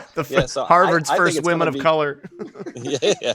American Indian, Pocahontas. But yeah, I don't know. I don't think it's going to be any of these clowns because I think there's going to be somebody maybe, like a last minute replacement or something like that because as you guys have said, they're a joke. They are an absolute joke and they have nothing going for them. And Bryson, I think that's kind of a narrative killer. You have a white supremacist trying to dox you, and you're on the MAGA side of things too. That just really doesn't make sense. Because remember, Donald Trump is the racist, and we're the white supremacist apparently. Well, what people don't realize about that is white supremacists. I know a few ex-KKK members too, and people think they really just hate black people, which they do, but what they really hate is Jewish people. So when Donald Trump started supporting Israel. That killed it for them, and they actually said all white Trump supporters should die. That's what they told me. I'll tell you what, that whole thing, it kind of irks me too because it's like they go out of their way, and he's doing this rally, and he's like, "Yeah, we did this for Israel," and I'm like, why does all these politicians always got to bring up Israel? It's like, all right, we're helping them, I get it, but yeah, it's just like they always are pushing oh yeah, we're pro-Israel, we're so pro-Israel. It's like, all right. Whatever you want to do, we give them millions and billions in funding and all this stuff we do for them. But it's just like you always have to keep putting it in our face. So I kind of don't like that aspect of it. But man, what a great rally nonetheless. I mean, anytime. I totally understand what you're saying. I think that no other country does that. I mean, you don't have anybody else out there saying, we're doing this for America. We're the ones that are supposed to be doing that. We have to take care of ourselves. These other countries have got to take care of themselves. I think that it's what Israel represents. I mean, I'm not going to say it out loud, but you go back to the 40s, everything that took place back then, the whole world is in this perpetual, syndrome as a result of that. We can't ever let that happen again. The Catholic Church caught a lot of flack for what they did, in terms of allowing that to happen, and I think that if you don't support them, then you're automatically against them, and that's how it's represented. I mean, I think it's a fallible argument. I don't think that it's true. My contention is that every country should be taking care of their own interests, and once you do that, once you are, self-autonomous And then you can be a successful nation. And then you can take care of your own citizens. And then everybody will be okay. I'm sick of being Team America World Police. We don't need to be all over the globe with a military presence in every city or every country of, capital cities of these countries. It's unnecessary. We're wasting money. We don't have unlimited money, even though the Fed can print it out of thin air. It's destroying America. And I think that that's absolutely, the goal here. They need to destroy America. They need to destroy the sovereignty of every country so that we can have something bigger and better taking over. Dale Bercier says, keep fighting the good fight. Where we go one, we go all. Thank you, Dale. Appreciate that. What do you guys think? Dude, that also perpetuates the idea of American imperialism. Yes. So we don't intend to be, because we're basically kind of like Rome back in the day in a sort of a way. Yep. We're just like this. We're for Rome, and only Rome has it going on, and everyone must be Roman, otherwise you're a savage. Yep. And other countries perceive us that way, and we're even let's say Democrats who have, a lot of people, Americans for sure, but I can spot it super easy, with the Democratic Party, who has they position themselves to have a moral high ground. They take the superior moral high ground. And then, so because of this position that they take, they're like, okay, well, no, we have to go and we have to go save the world and police the world. But the way that the world perceives that is they perceive it as American imperialism. Right. And they want us to stop. Absolutely. Absolutely. What happened to the Democrats, guys? They used to be the party of, peace, love, dope, basically, okay? And now they are the party of they're like the 21st century neoconservatives, You look back at everything that got us into Iraq and Afghanistan, and, that's where the Democrats are today. They want to keep these endless wars going. And when it comes down to it, and why there is that continual deference to another nation that is not ours, it's all about the money, okay? We sell a lot of weapons, okay? Let's just put that out there. The military-industrial complex. Trump said it the other day when he was answering questions about why he was pulling us out of Syria. Because the military-industrial complex wants us to stay in these endless wars because they sell guns, they sell bombs, they sell weapons and planes, all of that stuff, and they make a lot of money. And when people are dying, when people are shooting each other, they make a lot of money. President Trump said the hardest part of being president was having to write the letters to the fathers and the mothers of the fallen soldiers in these endless, unnecessary wars. Dude, and you can tell it was heartfelt as well. It was definitely heartfelt, and I saw a lot of people leaving comments. It's putting them in tears. And I'm pretty sure it was George Carlin, great comedian. He said, what we should do is pull all of our troops out from every other country, apologize for butting into people's business, and line them up across the borders, which, 20 years ago, what a novel idea. But really, we need to stop being the police officers and the piggy banks for the rest of the world. It's like, why are we over 7,000 miles away? Oh, well, it's the Kurds. We got to help these Kurds. It's like, are we going to be there forever? No, time's enough. It's 1,000 troops anyways. It's not like we have 30,000 people there. You know what I mean? It's 1,000 troops. Let's bring them home from every place. We don't need to be fighting these wars for other countries. I have a question about that, though, to get you guys' response for it, because I agree that we need to get out of other countries' businesses, right? I agree. But in the same token, I think us having a lot of allies and us protecting a lot of these countries does give us more power and make us less likely to be attacked by another country, because China does the same thing. China has money in many countries. They own land in America also. That's wrong. They should not. We never should have allowed them. We shouldn't allow it, but they do. They own land. Matter of fact, in 2016, I think they paid $45 billion in U.S. private companies, which also shouldn't be allowed. And that's why everybody is taking a knee and bowing out of them right now. But they have a lot of money in other countries. And I do think we should just be focused on us. But my question is, do you think us being focused on us would make us less safe or more safe as a nation? Well, I will say this. The United States is the largest global superpower in the world. We've got more nukes, we've got more weapons than anyone else. That alone, in my opinion, is a significant enough deterrent to stop anybody from crossing our borders and invading our country. If anybody was going to do it, it would be China. Now, I would argue That's exactly what China has been doing for the last several decades, buying up all this land in the United States, buying up the contracts to run our ports. Thank God President Trump kicked them out of Long Beach. This is what they've been doing. It's a soft invasion. Okay, so President Clinton opened the doors, said we need to bow down to the Chinese. We need to allow them to bring in their cheap goods. We need to put everybody out of a job. And that was part of that plan to basically break America down and hand it all over to the communist Chinese. Also, with allowing them to come in, they go to our schools, they work at our tech companies. They take that technology, that mental capital, and they export it to China. They steal all that stuff. Again, weakening America. This is, perhaps now it's gotten to the point where we need to have that military superiority, but it never should have gotten that way in the first place. We needed to be safeguarding ourselves in so many different areas. Real quick, I just need to say thank you to Shane Preston. He said, love Jason was a Gentile, but I hate that my music isn't as good. That's a great compliment. Shane, we should hear some of your music too. Also, Jason Stiles says, thanks for working to help wake people up. Thank you very much, both of you, for that super chat. Bryson, what's your Twitter? Because I don't have the Twitter pulled up. Excuse me, I don't have the Twitter pulled up. I put your YouTube in the chat like about 15 times, but what's your Twitter? Okay. It is it's complicated. It's at Serious versus Vodka. I will put it in the chat. That's right, Serious Vodka. Yeah, Serious versus Vodka, because I make regular rap music under my moniker Be Serious. I make pop and EDM music under King Vodka, and I make political music under my real name. Nice. Well, here I'm gonna go. I know I am following you on Twitter, so what just happened here? Let me pull that over here.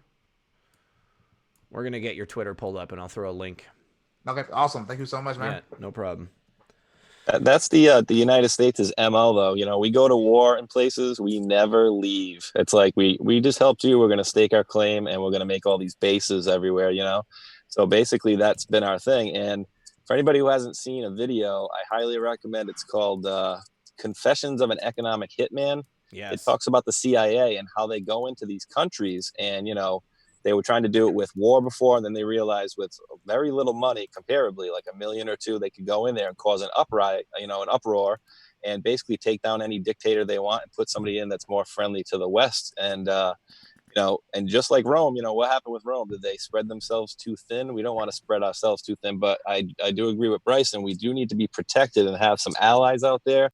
But you have to balance that cost of what it cost us in lives versus we got Israel. They have that Iron Dome technology. You're telling me we couldn't, build something very similar if we don't already have it around the United States? Yeah. And just say, all right, everybody, peace out. Yeah, there's a difference between having a military presence, having strike capability, and starting endless wars and destroying countries so that we have to maintain, tens of thousands of troops and bases all over a country. Syria, Iraq, Afghanistan, all of these are excellent examples of, not the correct way to do it. All of these things are debatable, like what really started it? Mike mentions the clowns in America. I would say that all of these conflicts that we've been involved in for the last several decades all go straight back to Langley in Virginia. I feel like we made a string of sort of bad decisions. Yeah. It is sort of forcing us, because now we're in a position where we put ourselves in bad positions, and now we sort of got to handle the mess we sort of created. It's absolutely.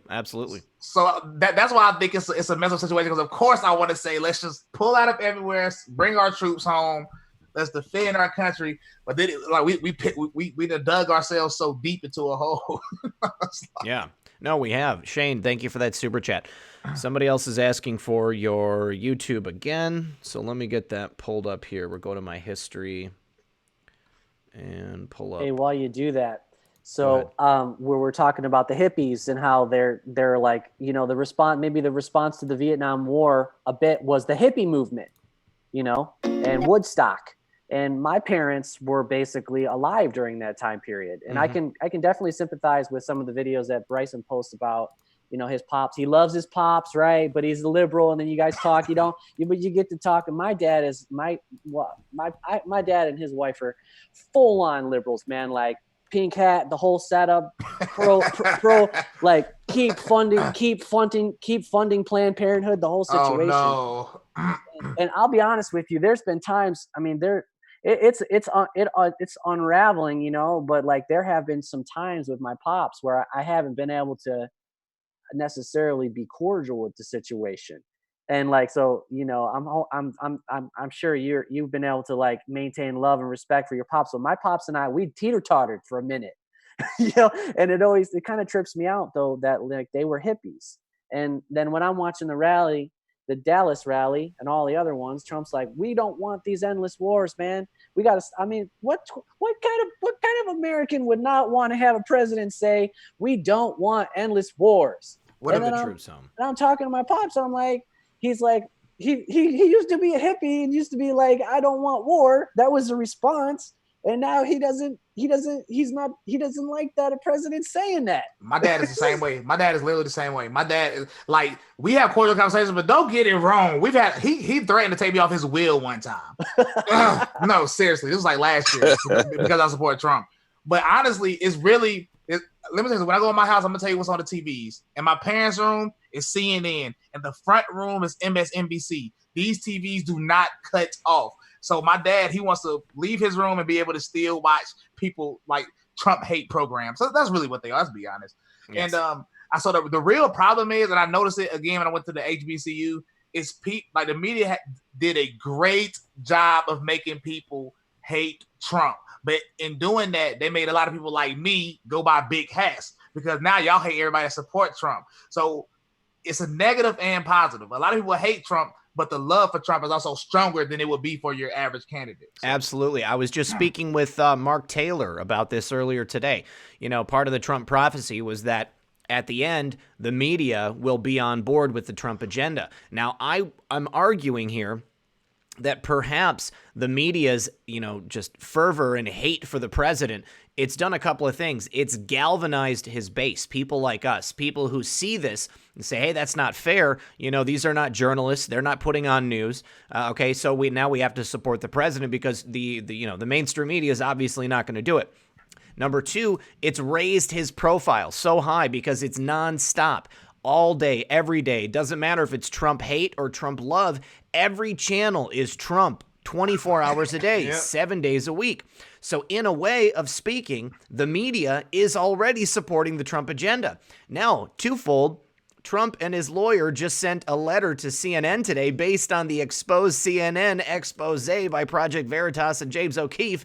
They are getting the pants sued off of them because they're actually breaking the law by purporting to be a journalistic organization with no agenda when clearly everything that they are doing is meant to discredit the president. Jeff Zucker is running that station into the ground. They're losing their contracts even at airports. People don't want to watch CNN, and the ones who do are just mindless, essentially. I wonder how that works out with the with the lawsuit and like that whole Smith-Mundt Act, because we know that they don't have to tell the truth, unfortunately. Like Fox News won it, a case. Smith-Mundt is only for the government. Oh, aren't they the CIA? I guess you're right. I mean, unofficially, yeah. I mean, it's I guess that they can pump out those 4 a.m. talking points in. I don't know if they'll ever admit that. However, I mean, it's been publicly disclosed, the Project Mockingbird stuff, but I think that it'll be hard to get them to admit that in court. But that would be pretty sweet if they did. Remember, we had Rudy Giuliani talking the other day too. I don't know if you think he was referencing Project Veritas, because he said, there's going to be some really bad things come out about the media pretty soon. I don't know if he was forecasting that or maybe something else to come, in reference to what you were saying, the Mockingbird media exposing that fully. Because, I mean, we've seen the documents. We know they talked about it in Congress back in the day. And they, obviously they were like, oh, we should have this conversation, behind closed doors. Wink, wink. Yeah. Somebody in the chat said, why can't President Trump change the law? Well, I mean, technically, if you want to get technical, the Congress is the only ones who have the right to create laws here in America. That separation of powers here. You know, we've got the different branches of government specifically for that reason. Otherwise, the president would just be a dictator, essentially. Now, President Trump can sign executive orders, and then we have those signing statements, which got really popular under Obama, essentially creating de facto laws and putting things into action that were never voted on in Congress. And I think that that is really the problem. I mean, our country is not operating in the way that our forefathers wrote the republic to actually how it was supposed to be behaving. So, I mean, President Trump is doing a lot. This is one of the number one concerns that I see people talking about is, why isn't Trump doing this? Why isn't Trump doing that? There's only so much that the president can do. The president sets the tone. The president sets the agenda. He can tell Congress what he wants to do.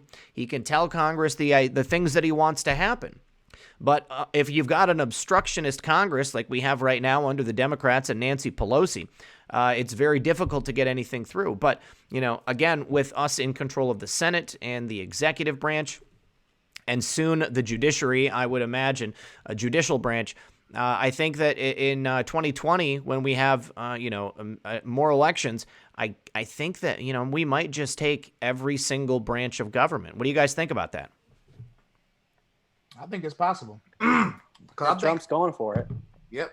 I think the Democrats I think they're overreaching with this far left narrative. Like, no disrespect, when Elizabeth Warren said something about our tax dollars going to fund sex changes, even my dad was like, that's definitely not happening. Or you know what I'm saying? Or when Beto O'Rourke said churches should lose their tax exempt status if they don't perform same-sex marriage. Like, have you ever picked up a Bible? Wait a minute. You know what I'm saying?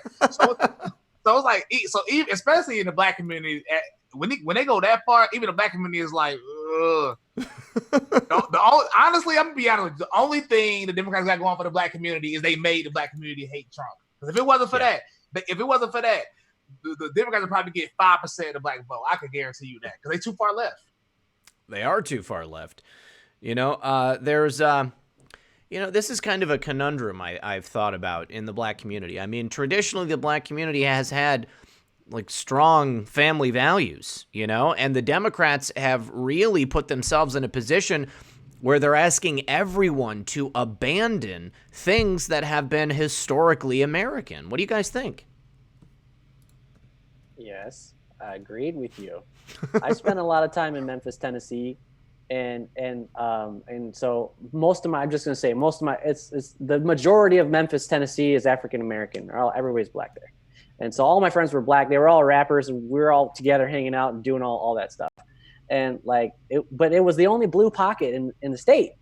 And I was always surprised by that. And I continually pray for the black community, because all communities I pray for, we all need to have fathers in the home. We do. We all need fathers in the home. Every child needs a mother and a father. A little boy needs to see an older man and emulate the older man. And a little girl needs to emulate her mother. And I just think that, it's a stat. I hear Candace say, I follow Candace closely. And she talks about that all the time. She'll be even up there on the stage with T.I. and Killer Mike, and she's just out there, and everyone says, and they're out asking, Puff Daddy's right there in the front row, probably funded the whole situation. So, and then it's like, and they said, what do you think the number one thing that, that we need to be worried about right now? And Candace is like, socialism. And nobody, I just don't hear that a lot. Some of my friends, I still FaceTime with them and we talk and we do some tracks and stuff. And I just don't, we're just not engaging. My friends in Memphis are not engaging with me about that. Because they don't, it's not, I don't know how to explain it. When it comes to, especially right now since Trump is president, people just don't even, they don't care. They don't care about the facts. They don't care about being knowledgeable on politics. I have 3 roommates, and they all say they don't like Trump, and they all cannot tell you why.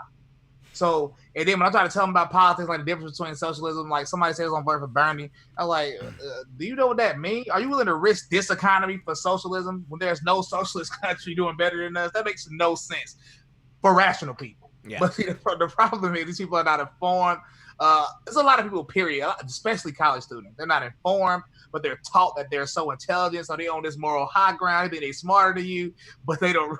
it's so much. I analyze. See, I'm a very analytical person. I analyze every single thing that happens, and it's interesting because it runs so deep, it's generational, and it's so hard to turn around. You know, what you were talking about, you know, fathers in the homes. I think that this grand experiment to remove fathers and to denigrate men is all part of that movement towards a socialist state. Because if you don't have a father in the home, then, you know, who is going to be there to teach people how to be men and women? It's going to have to be the state. And that's something that they've been moving towards for a long time. And I think that it's, you know, it's something that we've seen like a kind of a macrocosm, an experiment that's played out over, you know, many years here in America. And they've gone from one community to the next in order to kind of put that into place. And, you know, it's gone from removing fathers to now, you know, removing children even, you know. I mean, they don't value children. They don't value human life. And we see the next extension of that, which is telling people to fall in love with AI and robots, okay? Turning away from the love of a man and a woman, you know, to just pure technology, you know? And again, and then you have, you know, just the giant state apparatus who's going to be there to pick that all up and give you what, you know, your fathers and your mothers and your lovers can no longer give you, because it's all just robots and AI. Yeah, and they're trying to change the gender too. You know, they're trying to do all this gender, That's you know, right. mix up stuff. And I mean, they're hitting it from every single angle. And it's, you know, it's a real serious situation. And I think a lot more people need to take it more serious, because, you know, this could be the end of our country. If they end up, God forbid, getting him out of there and taking back over the government, it is going to go downhill in a hurry. I mean, I think the stock market would basically crash if he was removed, because people have so much confidence in him, and that's what they want to do. I mean, they just want him out of there at any cost, because they know what's coming down the pike. I mean, you don't have Bill Barr, like you were mentioning earlier. The attorney general has to go over to Italy to, you know, talk to these people in person, because people were not handing the information back and forth, and they're just trying to bury him at any turn. And I think for sure we're going to see some good business soon, but it's a, you know, a very, very vital situation we're dealing with here. And, you know, we need to win this. And I must say too, you know, we have the greatest community here. Everybody is absolutely just lovely in your community. You know, we have a very, you know, much overlapping audience, and the MAGA community is just a bunch of great people from all, you know, races, religions, that don't see, you know, their BS for what it is. You know, I mean, they don't see, you know, they don't see it as they see it. And that's what they want to do. They just want to divide. And I would say anybody, you know, to your roommates or your parents or whatever, just say, listen, you're smart, right? So you think you're smart, right? So let's watch a little CNN and MSNBC together. And then let's watch, say, Hannity or even, you know, Tucker or Ingram, and say, look, we're looking at facts here on one side, and we're looking at rhetoric and just rah, rah, rah on the other. So if you're smart, you should be able to see, you know, one is giving you facts and one is just giving you, you know, cheerleader, anti-President Trump, orange man. You know, that's what the route I would try to go. The scary part about that is, though, is both my parents, they both got multiple degrees. My dad, like, helps the community. My dad, here's the crazy. My dad is actually very intelligent. But when it comes to politics, if people don't care about, like, people throw everything out the window for emotion. So I could hand him a fact. Well, lately he's been more receptive because Trump posted me, and now I have 30,000 followers on Twitter. Because that ain't no joke, by the way. You know, so lately, I'm gonna tell you what he said to me the other day. That was crazy. He said, "I'm actually shocked by how Trump supporters treat even me, because they know he hates Trump, but they still give him compliments." But when it comes to politics, my dad is strictly emotional. Like, he's getting better, but it's strictly emotional. My mother, she called me yesterday venting. She like, "Oh, hell no," about all the stuff the Democrats are doing, because she watched the debate, and she said all she kept saying was, "Oh, hell no." So I think she's starting to see it, but people are too emotional, and that's the hardest part to get. If you can break down the emotional barrier, then they will listen. Like, even when I was at the HBCU talking to them, people got up and walked out the class. People were yelling. cussing me out, angry. But there were like 7 to 10 people that you could just tell they were listening. Like, hold on, what he's saying is actually right. Yeah. So people can be reached. Facts over feelings. We have to get back to facts over feelings. It doesn't matter how you feel about something, okay? If something makes you feel bad, then you need to examine that within yourself and not start attacking somebody because they have better facts than you. You guys, SpaceShot sent over another version of the video, I guess. We're going to do an encore presentation of Shadowbanned. Hold on. Give me just a second. We're going to pop this up. And we've also got a special treat as well. Really? Another special treat? Okay. Yes. Hold on. Let's watch this, and then we'll be right back, guys.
shut me down, down, down. They try to Shadowbanned me, but I will not close my mouth. They try to Shadowbanned me, but they can't shut me down, down, down. They try to Shadowbanned me. Listen, but that'll only make me get more loud.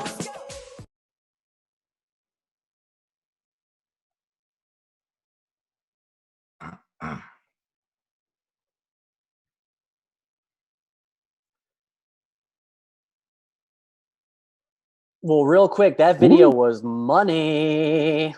Dude, Bree obviously had something to do with that. Oh, Bree did everything on that. She made all the graphics and put all the video together. She did a really good job on that to complement your guys' awesome voices and and the tracks they laid down. They killed it, and Jason's got the sweet stuff in the voice there for sure. I loved it. She crushed it. She totally, absolutely crushed it. Well, I wanted to tell you that Bryce and I are working on it since we're, Bryce and I have a track in the works here. Good stuff. And so, it seems that I'm coming on the Red Pill Show the third Saturday of each month. And so I guess since I'm on now, I might tell you what we're going to possibly do on the next show to get you guys excited about this MAGA music, And so I got a teaser clip of the song Bryson and I are working on my YouTube. Wicked. I just went public with it while it was on the show. I love to say that. I just went public with it. Let me pull it up.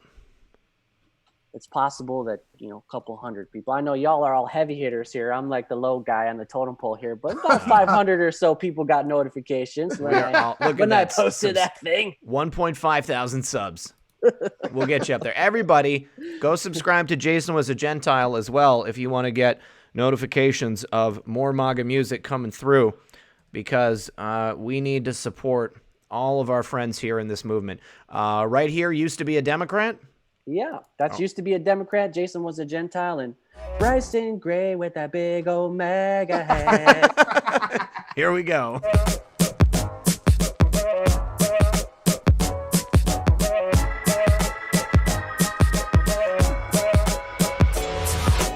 I represent my God and my country. Used to be a Democrat, oh, then I walked away. Socialism isn't what I want, no. If you wanna talk policy, let's go. I represent my God and my country. Used to be a Democrat, oh, then I walked away. Socialism isn't what I want, no. If you wanna talk policy, let's go. Hey, I just been on for God in my country. Socialists trying to take all of our money. I didn't walk away, I ran. Guess God had a different plan. And I think I found myself, even though I lost some friends. I thought he was racist. Woo! Yeah, I love it already, you guys. And I just want to say once again, thank you to Bree for putting together that special version of Shadowbanned. And she is available for graphic design services. She did the graphics for the video tonight, and I know she does everything for SpaceShot. So check her out, you guys, if you need anything. Flora Leopold says, the Dems are mocking God and the weak are sleeping to the Dems cult club. We need to really pray for their awakening, and we won't have a future, or we won't have a future or a free country where we go one, we go all. It's absolutely true. You guys, my mom is here in the audience tonight, as always. I love my mom. I was able to red pill her several years ago. Once President Trump was elected, I showed her very slowly over time that President Trump was a good guy, the things that he was doing for the country, and it was undeniable. She had to admit to herself and to everyone else that he was a good man and that what he was doing was actually restoring America, not destroying it. And it's sad because, we are also touched by people that we were once very close with who don't want to talk to us anymore because we support the president. You see people out there. This is what's very hypocritical to me on the Democrat side. It's all about inclusion, representation of all communities, unless you disagree with them politically. And then you are a pariah. You might as well have leprosy. Bryson Grave, thank you for that super chat, my friend. I didn't expect that one. Thank you, sir. And then I also saw Yeshua's chosen. We criticize the Israeli government, but as Christians, we see a spiritual hate against them. They are a tiny democracy in the East. God has covenanted with them. God can weed out Israel corruption, support Israel. Hey, I'm not criticizing Israel specifically. I am criticizing the interventionist policies of America. I think that Israel has the right to be a country, and that you're right, they are a tiny democracy in the center of a lot of other countries that hate them. And that's why they have the Iron Dome that we provided them. So I think Israel is going to be okay when it comes down to it. You're right. God chose them. They're going to be protected in the same way that God has chosen Donald Trump to lead America. He is anointed to help us restore the republic. Hell yay. Hey, speaking about feelings, if you guys ever noticed, it's quite clear in what we see on social media, it's always the Democrat side or the socialist, the heavy leftist. They're always just so angry. Have you ever noticed that? We can watch CNN or MSNBC or any of these shows, and you can see the people that are anti-Trump without them even speaking. They have this hatred in their eyes, and it's not like that on our side. And I wonder why that is. Besides, we have facts on our side. If you want to get real deep about it, I said earlier, this is spiritual warfare. I think that, there is an evil that is pervasive among socialism. It was founded by a Satanist. Karl Marx was, he was a Satanist himself. And, this is all basically rooted in worship of the devil. You know, I mean, they might not know it, but I think that they are poisoned by this evil. Yeah, I absolutely agree. I just think it's so blatantly obvious, you know, and, you know, if they don't see the evil taking over them, they need to take a step back. But there's a lot of hatred out there. Sorry, Jay, go ahead, brother. Oh, I was just going to talk about the bourgeoisie and the proletariat and, you know, socialism and how it all got started, and that, you know, what happens. I say this in the songs a lot. In the MAGA challenge, I said exactly this in my verse. I was like, here's the thing about socialism and Marxism, right? Is the bourgeoisie, I'm sure a lot of you guys know this, but the bourgeoisie is basically the rich and control people, and the proletariats are the laborers, and the poor people are the middle class. And it's all about the uprising of the proletariat to replace the bourgeoisie, right? And to spread the income across the whole table instead of just it being congregated in one area. But what do you think happens? This is straight out of Levin, you know, Mark Levin's book, Ameritopia, which was a bestseller and a great, if you don't know exactly for sure and you're not able to articulate why socialism is bad, rock out half of Mark Levin's Ameritopia book. I read half of that book and I was like, I'm going to hit the streets. But it was like, the thing is, what do you think happens when the bourgeoisie replace it, when the proletariat that uprises and replaces the portion of the bourgeoisie in power? What do you think happens? Well, they're the new bourgeoisie. Yeah, exactly. And then they're going to be oppressed. They're going to be the ones that end up in the labor camps. They're the ones who are going to need to be weeded out. I just want to say what's up to my buddy Thomas at True Reporting. Glad you're here. He says, we are plebs. That's right. I mean, to them, we are plebs. I wouldn't identify with that on my own. Somebody also mentioned the idea of dual citizenship among congressmen.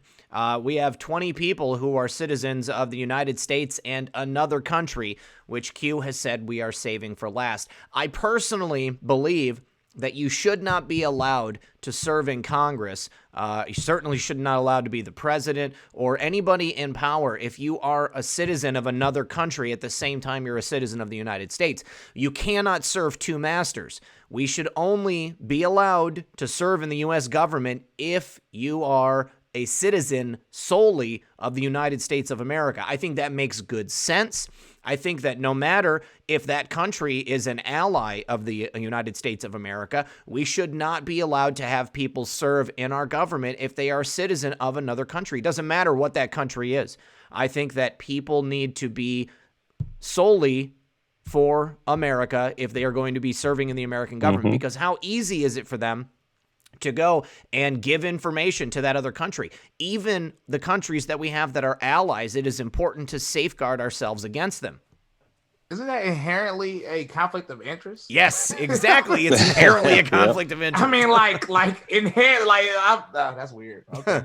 I know, but you know, I mean, again, it goes, you know, it's the country that we've been talking about. And I'm not trying to single that country out, but obviously there's a lot of people talking about it in the chat, so I feel like we've got to address it.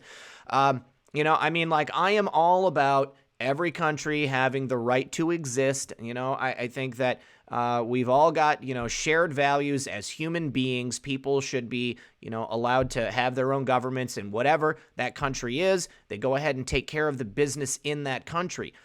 It's when all these other countries start meddling in the business of other countries that things start to get complicated. You know, I mean, this is why we have spy agencies. You know, I mean, this is you know, the secret agencies that we have, you know, Clowns in America, NSA, you know, DNI. We've got how many spy agencies? I don't know. Too many to count. Probably many that we don't even know exist. All right. But when it comes down to it, American government and politicians need to be Americans so that they can only have one goal, which is the betterment of the country they are serving. I agree. And what's the deal too? Are they like, you know, Israel is not like a poor country, right? I mean, am I mistaken? So it's like, I could see, you know, we're giving all this funding, and I don't want to come off like I'm like anti-Israel or anything. It's just how our government interacts with it. I mean, they're constantly pushing bills through, $100 million to Israel, $100 million here, there, left and right. And we're constantly giving them money. And it's like, are they like an impoverished country that we need to be giving all this money to all the time? And when you put that together with the dual citizenship stuff, and, you know, a lot of these people are those people making the, you know, passing the bills and whatever to fund these people. It's just like, why do we keep funding a country that doesn't really need money, you know? I mean, maybe that's the reason why they have so much money. I mean, I think there's plenty of countries here in the world that we are funding to a large degree. I mean, you saw how Central America freaked out when President Trump said that he was going to cut all that aid going down there, if they didn't do something about the caravans that were coming to the southern border. I mean, like, how much of their, GDP was that, $4 or $6 billion aid package that we send down there every year? How much of that was there? How many militaries do we pay for? Like other countries' militaries, Oh, how many do we fund? Saudi Arabia, they only just started paying for our protection. For how many decades have we been completely paying for the Saudi Arabian military? They have got lots of oil. They've got plenty of money. I think that every single one of their citizens gets like a check for like $500,000 a year, something crazy. All right, they're all living in the lap of luxury, even the ones who are poor. They're just like, solid gold toilet, because that's how it is. They've got so much money, But with all that help, we should have had our gasoline should have been like 5 cents a gallon. Yeah, we shouldn't even be using gasoline at this point, guys. Come on, I mean. How many times, I mean, it's like we'll never know. We'll never know how many different types of technologies have come and gone, been killed off. Stan Meyer is an excellent example. Do you guys know who Stan Meyer is? He created a water engine like back in the 80s, okay? It was on the news, okay? He had a car that ran on water. It's electrolysis, basically. It splits the hydrogen and the oxygen off. The oxygen goes out the tailpipe, the hydrogen gets burned, the car runs, okay? Like a gallon of water is enough to go, it's like several hundred miles. They killed Stan Meyer, okay? And then they stole the technology from his brother, and then it just got buried. Tesla figured out how to generate electricity from the earth. That's right. He had like a Model T that ran on electricity back in like 1913. Yeah, he also powered 50 light bulbs from 5 miles away in like around the same, era, 1918, 1913. Yep. How do you do that that far, over 100 years ago? You can power 50 light bulbs from over 5 miles away with no wires, and yet we're still plugging in everything here. He died a poor man, so too. dangerous. Yeah. He died a poor man. He did. As well. Yeah. And the government took all of his technology. Once again, guys, it comes down to money. It comes down to greed. I think that there are enough resources to take care of every single person in our country and do it, within a capitalist system. This doesn't have to be a socialist system. When you just give people stuff, they have no incentive to be productive or to create anything. People are going to just sit back on their laurels, rest on their laurels, and they're going to collect their check. I mean, you look at the areas where they've started giving people, that universal basic income, $1,000 a month. What do they do with that money? It's free money. They just get more booze. I mean, we don't have to pay for our beer anymore. So I'm just going to use this government check. I'm going to go, pay for my stuff that I couldn't get otherwise. I mean, people are not paying their bills with that stuff. They're not going to get a job because they have no incentive to get a job because they're being given free money. Same thing happens with the babies.